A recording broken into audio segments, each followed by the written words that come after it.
सालों पहले एक नगर में कुसुम नाम का एक लकड़हारा रहता था। वो रोज जंगल लकड़ी काटने के लिए जाता और उन्हें बेचकर जो कुछ पैसे मिलते उससे अपने लिए खाना खरीद लेता था। उसकी दिनचर्या सालों से ऐसी ही चल रही थी। एक दिन लकड़हारी जंगल में बहती एक नदी के बगल में लगे एक पेड़ की टहनियों को काटने के लिए उस पर चढ़ा। उस पेड़ की लकड़ी काटते काटते उस लकड़हारे की कुल्हाड़ी नीचे गिर गई। तेजी से लकड़हारा पेड़ से उतरा और अपनी कुल्हाड़ी को ढूंढने लगा। उसे लगा था कि नदी के आसपास उसकी कुल्हाड़ी गिरी होगी और ढूंढने पर मिल जाएगी। वास्तव में ऐसा कुछ हुआ नहीं, क्योंकि उसकी कुल्हाड़ी पेड़ से सीधा नीचे नदी में जा गिरी थी। वो नदी काफी गहरी और तेज बहाव वाली थी। आधे से 1 घंटे तक लकड़हारा अपनी कुल्हाड़ी को ढूंढता रहा, लेकिन जब लकड़ी नहीं मिली तो उसे लगने लगा कि अब उसकी कुल्हाड़ी उसे कभी वापस नहीं मिलेगी। इससे वो काफी दुखी हो गया। लकड़हारे को पता था कि उसके पास इतने पैसे भी नहीं हैं कि वो नई कुल्हाड़ी खरीद सके। अब वो अपनी स्थिति पर नदी किनारे बैठे बैठे रोने लगा। लकड़हारे की रोने की आवाज सुनकर वहां नदी देवता आ गए। उन्होंने लकड़हारे से पूछा, बेटा क्या हो गया, तुम इतना क्यों रो रहे हो? कुछ खो दिया है क्या तुमने इस नदी में? नदी के देवता के सवाल सुनते ही लकड़हारे ने उन्हें अपनी कुल्हाड़ी गिरने की कहानी सुना दी। नदी के देवता ने पूरी बात सुनते ही कुल्हाड़ी को ढूंढने में लकड़हारे की मदद करने की बात कही और वहां से चले गए।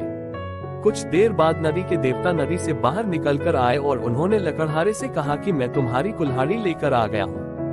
नदी के देवता की बातें सुनकर लकड़हारे के चेहरे पर मुस्कान आ गई। तभी लकड़हारे ने देखा कि नदी के देवता ने अपने हाथों में सुनहरी रंग की कुल्हाड़ी ले रखी है। दुखी मन से लकड़हारे ने कहा, ये सुनहरी रंग की कुल्हाड़ी मेरी तो बिल्कुल भी नहीं है। ये सोने की कुल्हाड़ी जरूर किसी अमीर इंसान की रही होगी। लकड़हारे की बात सुनकर नदी के देवता दोबारा से गायब हो गए। कुछ देर बाद नदी के देवता दोबारा नदी से बाहर निकले। इस बार उनके हाथों में चांदी की कुल्हाड़ी थी। उस कुल्हाड़ी को देखकर भी लकड़हारे को खुशी नहीं हुई। उसने कहा कि ये भी मेरी कुल्हाड़ी नहीं है, ये किसी दूसरे इंसान की कुल्हाड़ी होगी। आप उसी को ये कुल्हाड़ी दे दीजिएगा, मुझे तो अपनी ही कुल्हाड़ी ढूंढनी है। इस बार भी लकड़हारे की बात सुनकर नदी के देवता फिर वहां से चले गए।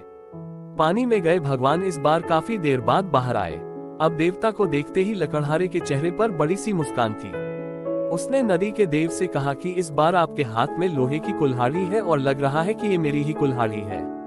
ऐसी ही कुल्हाड़ी पेट काटते समय मेरे हाथ से नीचे गिर गई थी।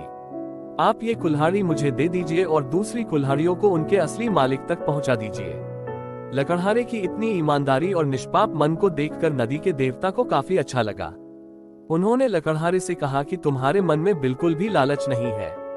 तुम्हारी जगह कोई और होता तो सोने की कुल्हाड़ी झट से ले लेता, लेकिन तुमने ऐसा बिल्कुल भी नहीं किया। चांदी की कुल्हाड़ी को भी तुमने लेने से इनकार कर दिया। तुम्हें सिर्फ अपनी लोहे की ही कुल्हाड़ी चाहिए थी। तुम्हारे इतने पवित्र और सच्चे मन से मैं काफी प्रभावित हूँ। मैं तुम्हें उपहार में सोने और चांदी दोनों की ही कुल्हाड़ी देना चाहता हूँ। तुम अपनी लोहे की कुल्हाड़ी के साथ इन्हें भी अपने पास अपनी ईमानदारी के तोहफे के तौर पर रख लो। कहानी से सीख, ईमानदारी से बड़ी दौलत इस दुनिया में कुछ नहीं है। अच्छे ईमान वाले इंसान की चारों तरफ प्रशंसा होती है। सालों पहले एक नगर में कुसुम नाम का एक लकड़हारा रहता था। वो रोज जंगल लकड़ी काटने के लिए जाता और उन्हें बेचकर जो कुछ पैसे मिलते उससे अपने लिए खाना खरीद लेता था। उसकी दिनचर्या सालों से ऐसी ही चल रही थी। एक दिन लकड़हारी जंगल में बहती एक नदी के बगल में लगे एक पेड़ की टहनियों को काटने के लिए उस पर चढ़ा। उस पेड़ की लकड़ी काटते काटते उस लकड़हारे की कुल्हाड़ी नीचे गिर गई। तेजी से लकड़हारा पेड़ से उतरा और अपनी कुल्हाड़ी को ढूंढने लगा। उसे लगा था कि नदी के आसपास उसकी कुल्हाड़ी गिरी होगी और ढूंढने पर मिल जाएगी। वास्तव में ऐसा कुछ हुआ नहीं, क्योंकि उसकी कुल्हाड़ी पेड़ से सीधा नीचे नदी में जा गिरी थी। वो नदी काफी गहरी और तेज बहाव वाली थी।